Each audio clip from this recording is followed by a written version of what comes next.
দীর্ঘ ১৭ বছর ধরে চলতে থাকা একের পর এক মামলা আর রাজনৈতিক অস্থিরতার দীর্ঘতম অধ্যায়। অবশেষে সেই অধ্যায়কে কেন্দ্র করে আসছে স্বস্তির বড় মোড়।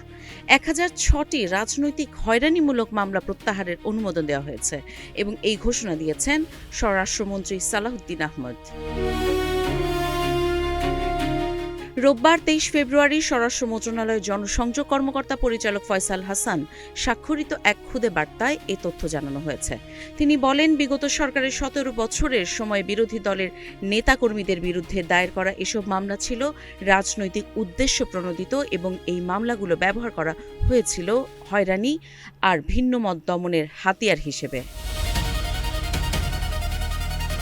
একটা সময় ছিল রাজপথে নামলেই মামলা, কথা বললেই অভিযোগ আর প্রতিবাদ করলেই গ্রেপ্তার আতঙ্ক। আজ সেই গল্পে টানা হচ্ছে নতুন লাইন। সেই সাথে সমাপ্ত হতে যাচ্ছে জীবনের চরম দুর্ভোগ আর গতিরোধক অনিশ্চয়তা।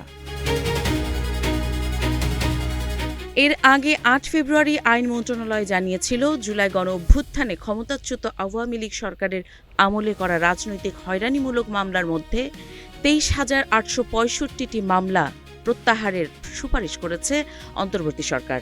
প্রায় ৫ লাখ মানুষ পেয়েছেন মামলা থেকে অব্যাহতি।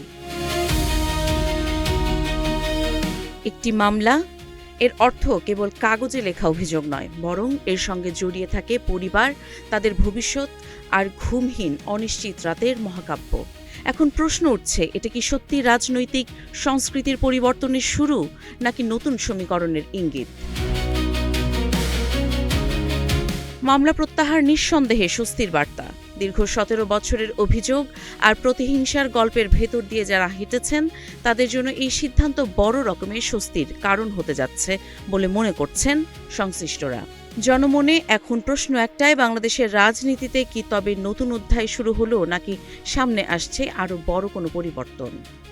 কাজী ইশরাত জাহান দৃষ্টি, নাগরিক প্রতিদিন।